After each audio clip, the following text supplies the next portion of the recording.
अस्वस्थ वर्तमानात खरं आणि महत्त्वाचं बोलणारे एक महत्त्वाचे कवी म्हणून ज्यांच्याकडे बघतो ते आम्हा सर्वांचे मोठे बंधू नाशिकहून आलेले कवी संदीप जगताप यांना विनंती करतो की दादा आपल्या मातीतल्या कवितांनी हे कवी संमेलन पुढे घेऊन जावं. सर्वांना विनंती आहे की जोरदार टाळ्या.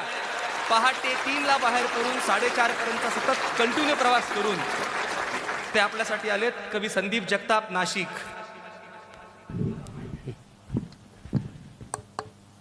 खरं म्हणजे गवस सर बोलल्यानंतर माझ्यासारख्या कवीनं कविता नाही म्हटली तरी चालेल, कारण सरांचं बोलणं हीच सुंदर कविता होती. सरांनी एक महत्त्वाचा प्रश्न मांडला की त्या 20 लाख मुलांनी काय करायचं. खरं म्हणजे मी काही गझलकार नाही गोपालदादा, मी कविता लिहितो, पण मी तुमच्या सगळ्यांकडे बघून कवितेचे पण छोटे छोटे तुकडे म्हटले पाहिजे. वा. आणि मग गवस सरांच्या कवितेच जो विचार आहे तो फक्त 3 ओळींची कविता आपल्यासमोर ठेवतो. माझ्या ह्या संमेलनाचं सगळ्यात चांगलं वैशिष्ट्य काय ते पण सांगतो की तुम्ही ज्या कवीला इतक्या सन्मानानं बोलावलं त्या कवीच्या बापाला आणि चुलत्याला सुद्धा उभं राहिलं हॉलमध्ये जागा नाही. शेवटचं रसिक म्हणून जे उभे ते माझे वडील आणि माझे लहाने चुलते आहे. आणि अशी इतकं गच्च हे संमेलन होतं आहे, हे महाराष्ट्रामध्ये फार दुर्मिळ क्षण आहे. सर जे म्हटले ते माझे वडील शेती करतात, माझे वडील शेतकरी, मी शिक्षक, आणि हे 20 लाख मुलांनी काय करावं ही कविता आपल्यासमोर ठेवतो. मी माझ्या शेतकरी बापावर लिहिली कविता, कारण माझा बाप शेतकरी आहे. मी माझ्या शेतकरी बापावर लिहिली कविता, माझा मुलगा मास्तर बापावर लिहिली कविता, कारण मी मास्तर आहे. मी माझ्या शेतकरी बापावर लिहिली कविता, माझा मुलगा मास्तर बापावर लिहिली कविता.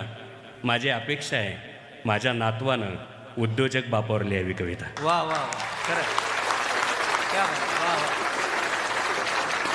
शाहूंच्या नगरीमध्ये आम्हाला लोक प्रश्न विचारतात की तुम्ही देवाला मानतात का.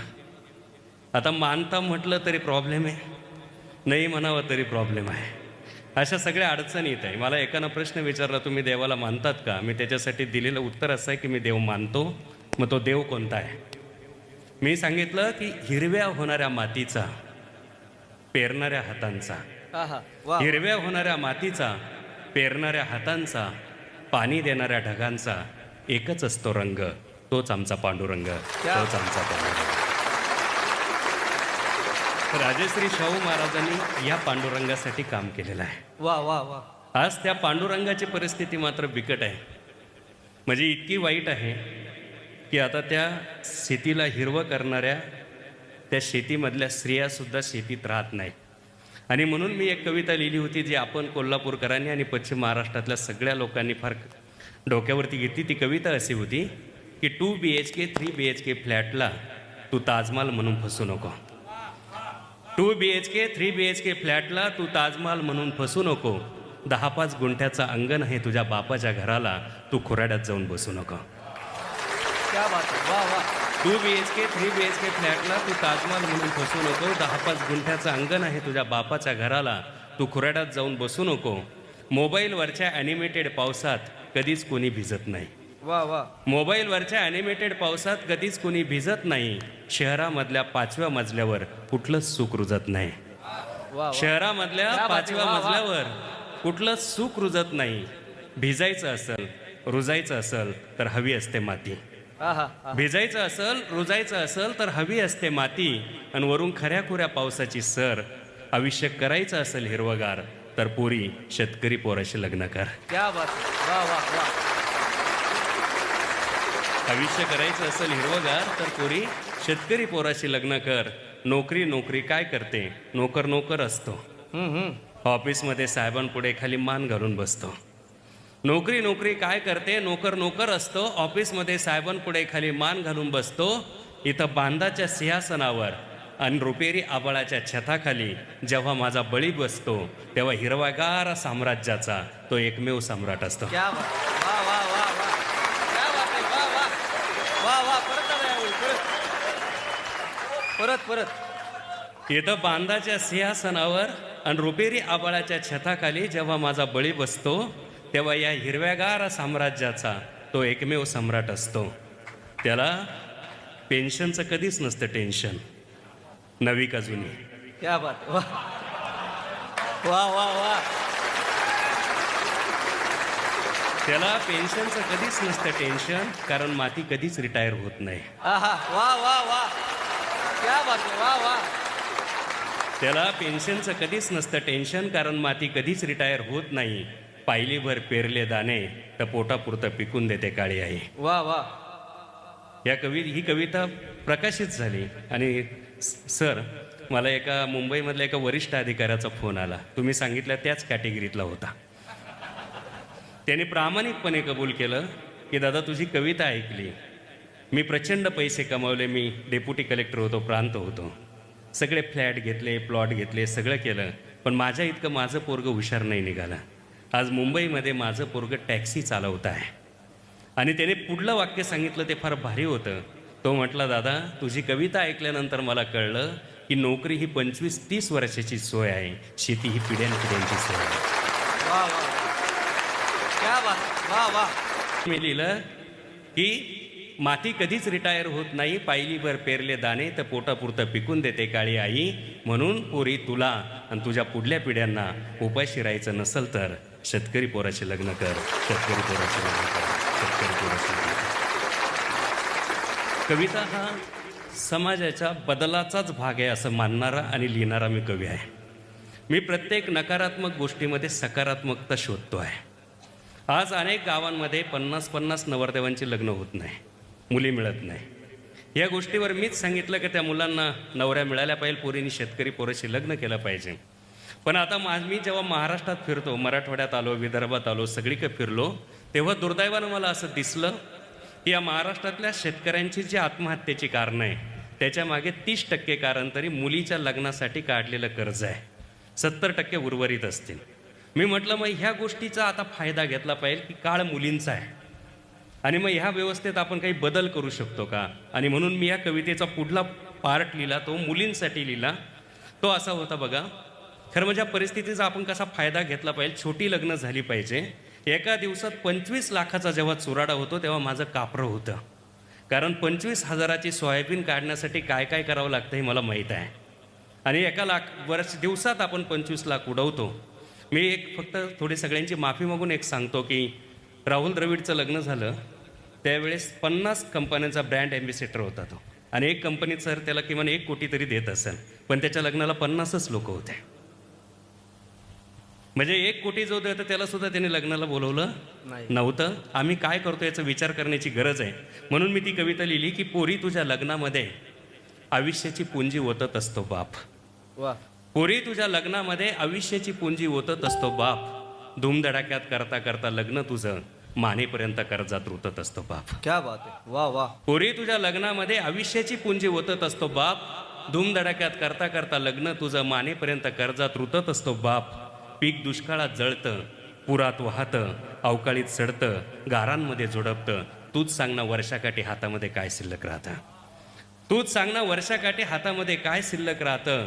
तुझ्या लग्नात खर्च केलेला 1 रुपया कर्जाचा असतो.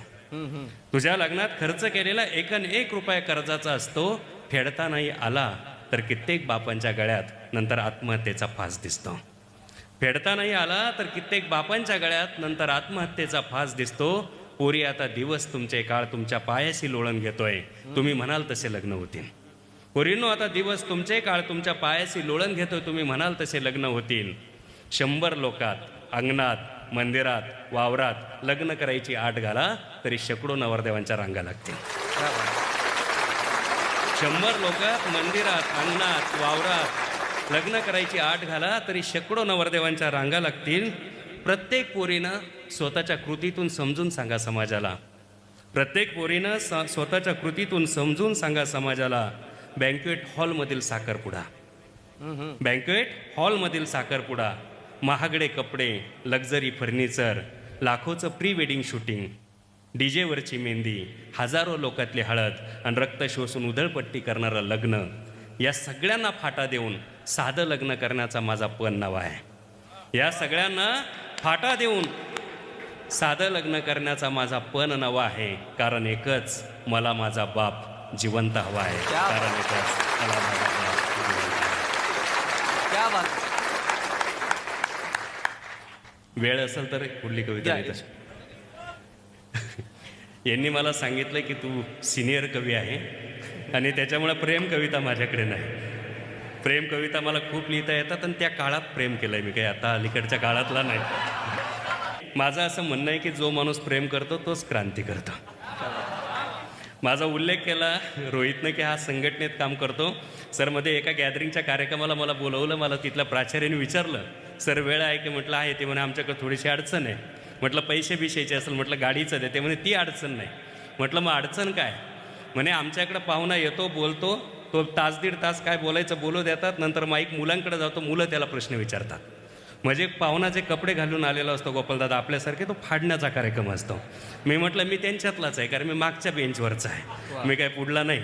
काहीच अडचण नाही. गेलो, कार्यक्रम झाला. पहिलाच प्रश्न पुढं गेला, माईक गेला आणि एका मुलानं उठून मला प्रश्न विचारला, सर तुम्ही इतक्या छान कविता म्हटलं, इतकं सगळं बोलले, पण तुम्हाला हा शेतकरी संघटनेत जायचा रिकामा धंदा कसा सुचला? मी म्हटलं बाबा माझा पहिल्यापासून एका गोष्टीवर विश्वास आहे की तुम्ही लोकांसाठी काम करा, त्याचं फळ तुम्हाला मिळतं.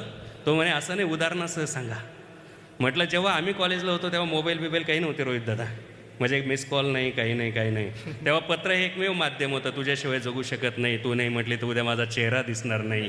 आणि सगळ्या कॉलेजला पत्र लिहून द्यायचं काम मी करायचो. सामाजिक सेवा पहिल्यापासून. मी माझ्या एका मित्राला पत्र लिहून दिलं. ते पत्र त्या पोरानं गाढवानं आहे तसं फक्त त्याचं नाव टाकलं, पोरीला दिला. त्याने अक्षरसुद्धा बदललं नाही. स्टँडवर मला पोरीनं पकडला. मला म्हणून वह्या दाखव. तिला माहिती होता उद्योग कोणाचा असेल. मी म्हटलं आज वह्याच आणल्या नाही.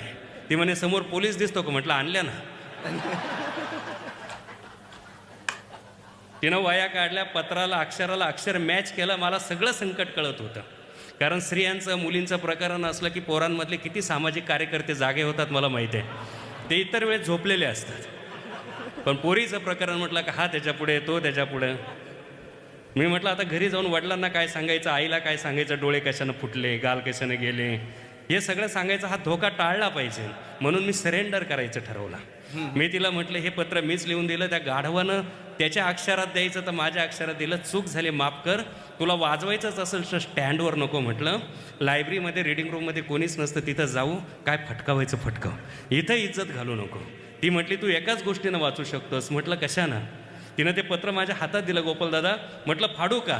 ती म्हणे नाही तू एकाच गोष्टीनं वाचू शकतो. अगं म्हटलं काय करू? फाडू का? ती म्हणे नाही.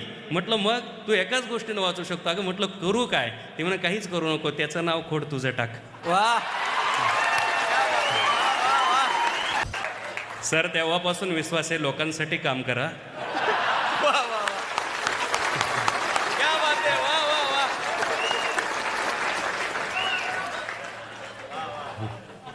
पण मी तो विषय टाळणार आहे. दादा प्रेम मी कविता आहे. लिहिलेल्या पुस्तकाला एखादा नवा राज्य पुरस्कार मिळावा. हा हा. मी लिहिलेल्या पुस्तकाला एखादा नवा राज्य पुरस्कार मिळावा, यापेक्षा वावरातल्या पिकाला चांगला भाव मिळावा. क्या बात. वा वा वा वा वा वा. मी लिहिलेल्या पुस्तकाला एखादा नवा राज्य पुरस्कार मिळावा, यापेक्षा वावरातल्या पिकाला चांगला भाव मिळावा. मला संमेलनात बोलवावं, पेपरात माझा फोटो यावा, टीव्हीवर मी दिसावा. मला संमेलनात बोलवावं, पेपरात माझा फोटो यावा, टीव्हीवर मी दिसावा. या सगळ्यांपेक्षा पीकभर फुलाऱ्यात आल्यावर विहिरीनं पाण्यासाठी तळ गाठू नये. आहा, क्या बात आहे. या सगळ्यांपेक्षा पीकभर फुलाऱ्यात आल्यावर विहिरीनं पाण्यासाठी तळ गाठू नये. बापाच्या डोळ्यातलं हिरवं स्वप्न दुष्काळानं फाटू नये. हीच धास्ती जास्त असते काळजात. ओहो ओहो. हीच धास्ती जास्त असते काळजात. मित्रांनो, एक घटना फक्त आपल्याला सांगतो. एका शेतकऱ्यानं आत्महत्या केली. मी सांगितलं तसंच. मुलीचं लग्न, कर्ज फेडता आलं नाही. त्याची पुतणी महाविद्यालयात शिकत होती बाहेर. ती परत घरी गेली. चुलत्याचं सगळं दसक्रिया वगैरे सगळे संपले. तिला परत हॉस्टेलला जायचं होतं, म्हणून तिनं आपल्या बापाकडे 200 रुपये मागितले. मोठ्या चुलत्यानं आत्महत्या केली होती. बापाने याच्याकडून 100 रुपये घे, त्याच्याकडून 100 रुपये घे, असे 200 रुपये पोरीला दिले. पोरीनं विचार केला की माझ्या मोठ्या चुलत बहिणीचं लग्न केलं, चुलत्याला कर्ज फेडता आलं नाही, म्हणून चुलत्यानं आत्महत्या केली. आज माझ्या बापाकडे 200 रुपये सुद्धा नाही आहे. उद्या माझं लग्न करायचं असेल आणि बाप जर 2-4 लाख रुपये कर्ज काढेल तर माझा बाप पण चुलत्याच्या वाटेनं जाईल का? पोरगी म्हटली पप्पा उद्या कॉलेजला सुट्टी, मी उद्या संध्याकाळी निघते, बरोबर परवा पोहोचते, आज मी थांबणार आहे. सकाळी 10 वाजेपासून 11 वाजेपर्यंत, रात्री दुपारचे 12, 1, 2, 3, 4 वाजेपर्यंत पोरगी विचार करत होती, माझ्यामुळे माझ्या बापाला आत्महत्या करावी लागेल का. तिनं संध्याकाळी आजीला सांगितलं, आजोबांना सांगितलं, आईला सांगितलं, वडिलांना सांगितलं, आज तुम्ही काहीच करायचं नाही आई आजी, मी स्वयंपाक करणार आहे, तुम्ही शांतपणे जेवण करायचं. पोरीनं स्वयंपाक केला, सगळ्यांना बसवलं, जेवू घातलं. सगळे म्हणत होते बाळा तू पण आमच्यासोबत बस, पण ती म्हणत होती माझी तब्येत बरी नाही, मी सकाळी जेवणार आहे. सगळ्यांना जेवू घातलं, ताटं उचलले, धुवून ठेवली, सगळी झोपली. पोरगी हाच विचार करत होती, माझ्यामुळे माझ्या बापाला आत्महत्या करावी लागेल का, कारण बापाकडं 200 रुपयेसुद्धा नाही आहे. पोरीनं 3 वाजेपर्यंत 4 वाजेपर्यंत विचार केला. खरं म्हणजे आमचं सगळ्यांचं अपयश आहे, इथल्या संघटनेच्या कार्यकर्त्यांचं, गवसर तुमच्या माझ्यासारख्या लिहिणाऱ्यांचं, राज्यकर्त्यांचं तर आहेच आहे. माझ्या बापाला माझ्यामुळे आत्महत्या करावा लागू नये म्हणून पहाटे 4 वाजता गळ्यात फास लावून पोरीनं आत्महत्या केली. इकडं आमचा महाराष्ट्र चाललाय म्हणून मी लिहिलं, काल बापा आधीच पोरीनं आत्महत्या केली, तेव्हापासून माझी कविता आतून बाहेरून हादरली. तेव्हापासून माझी कविता आतून बाहेरून हादरली, कारण नुसतं आभाळच फाटलं असं नाही, तर मातीसारखी मातीसुद्धा आमच्यावरती रुसली आहे. या देशातली अख्खी व्यवस्थाच चिखलात जाऊन बसली आहे. त्यांनी गावं बुडून धरणं बांधली, पाणी फायलींमध्ये गडप. त्यांनी गावं बुडून धरणं बांधली, पाणी फायलींमध्ये गडप. यांनी समृद्धीसाठी रस्ते केले, त्यावर गिधाडांची झडप. आता शक्तीपीठ आणताय. त्यांनी गावं बुडून धरणं बांधली, पाणी फायलींमध्ये गडप. यांनी समृद्धीसाठी रस्ते केले, त्यावर गिधाडांची झडप.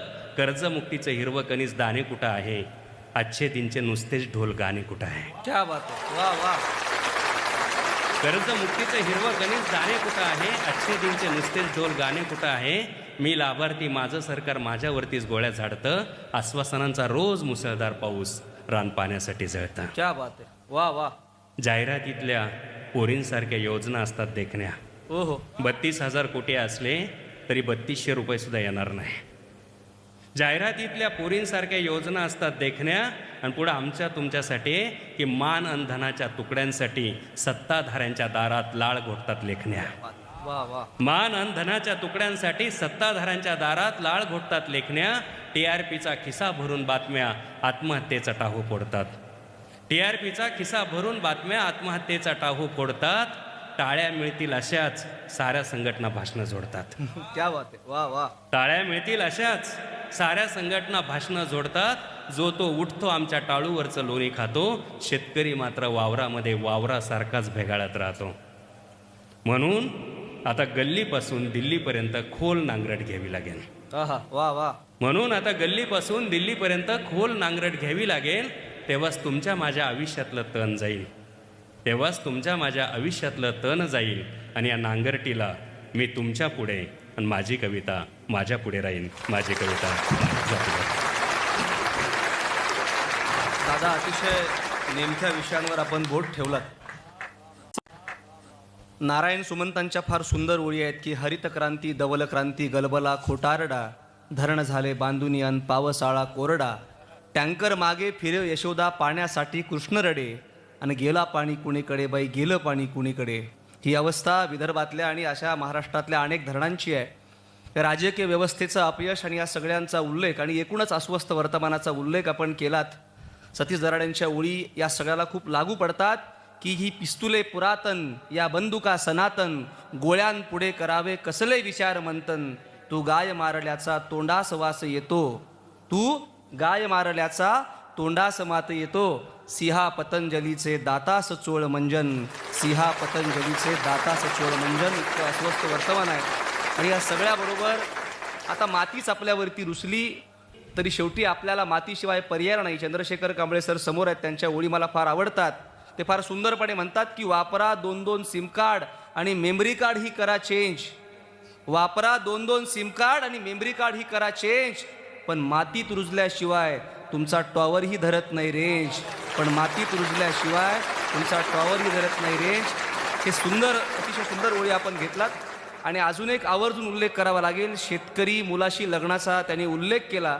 2 महिन्यापूर्वी गवसर फार बातमी होती, संदीप जगतापांच्या एका कवितेमुळं एका मुलीने निर्णय घेतला की मला शेतकरी मुलाशी लग्न करायचं आहे, आणि तिनं शेतकरी मुलाशी लग्न केलं. आणि महाराष्ट्रातल्या सगळ्या मराठी माध्यमांनी आपल्या चॅनलला ती बातमी दाखवली. एक कविता तरुणाईमध्ये काय परिवर्तन करू शकते याचं सगळ्यात मूर्तिमंत उदाहरण ही कविता आणि कवी संदीप जगताप आहेत. जोरदार टाळ्या कवी संदीप जगतापांसाठी वाजवूया.